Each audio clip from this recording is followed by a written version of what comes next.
Alright, so I'm not sure what day this is since I started keeping track of the Caladiums, but I will put this for sure in the title of the day. I just wanted to make an update video. So you may recall I had 3 pots of Caladiums. I had the glass pot, which is now empty. Those Caladiums, they got waterlogged. Maybe I think it has probably something to do with the airflow because of the shape of the bottle. But because that one probably had the most oil, right? But I don't think it had as much air exposure to. Maybe it didn't have enough rocks on the bottom. I don't even know. So yeah, these are the Caladiums, and I'll try and take a picture so you can see how big it is with respect to my face. These 2 are in. I keep them in my bedroom now. I don't water them too much. In fact, I was trying to let them dry out and die out because, like I said, they're in the bedroom and they have a lot of like fruit flies. I want to say not fruit flies. Which are the flies that?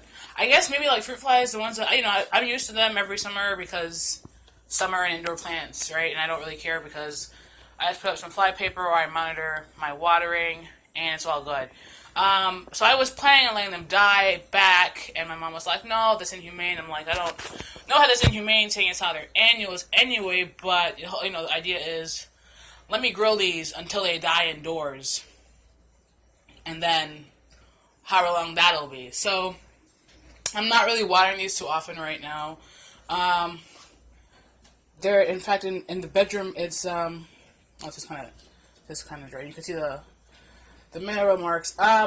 In the bedroom, they're in an air conditioning room, and they're relatively close to the air conditioner. You can see though, even though these are still growing strong, we have a bunch of new growth all the time.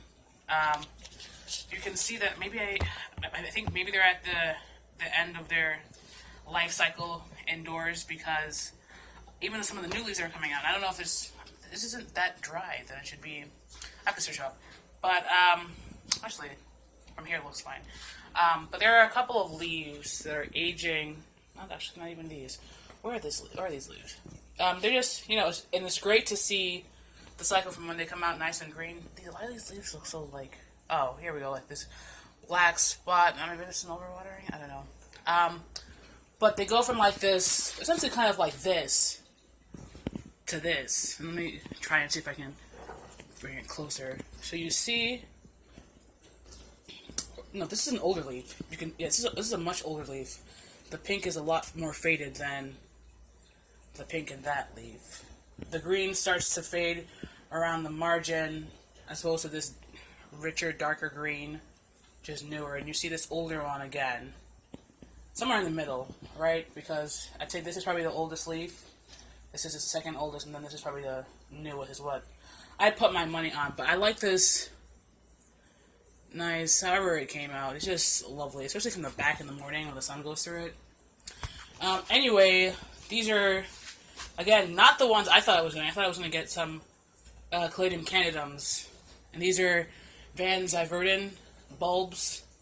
And I messaged them, I commented on, I think, a picture of the Caladiums on their Instagram, trying to see if someone could tell me what these were. I think last I said, I think these are just, and there's my hand, and that's the tallest one there. Fancy Kathleen's is what I'm going with.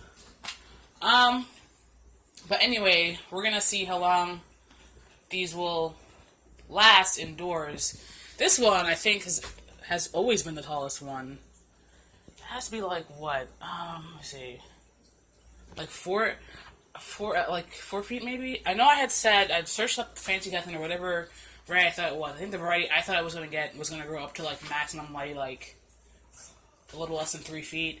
But these can grow up to like 4 feet, maybe bigger. So, it's what it is. I don't necessarily know how much of this is due to it being indoors and sun, light, inhalation due to lack of light, rather. And I'm cutting, a lot of these bend naturally just bend like in half, like flop over and bend themselves out. I just cut them. You can see I've got a lot of cut marks here at the base where I just cut them. I also think what's really worked is because there's no new leaf popping up. What's really worked, how wet is this? This is still quite wet, so I'm not gonna wet that. What's really worked is cutting the flowers off, like almost as soon as they, not while they're still, forming or whatever, but once they've like formed and they've generally opened, or even once they've, reached their height and then they start to open, I cut them off immediately. I think when they first started putting out flowers, I cut them off, and then, there wasn't a lot of flower formation after the fact, so. Anyway, this has been this update. Usually what I'm doing, I have some twine. I wrap the tallest ones, so they're not in anyone's face by the bed. So, yeah. These are my... Oh, is that all green? Oh, it's almost all green. They're just lovely. These weren't what I wanted, but they've been a lovely surprise. So, anyway, I'm not sure why these... Oh, because I took the twine came off? Why are these so... I don't know. Oh, maybe I have to trim some. Whatever. Anywho, thanks for watching, I guess. Yeah.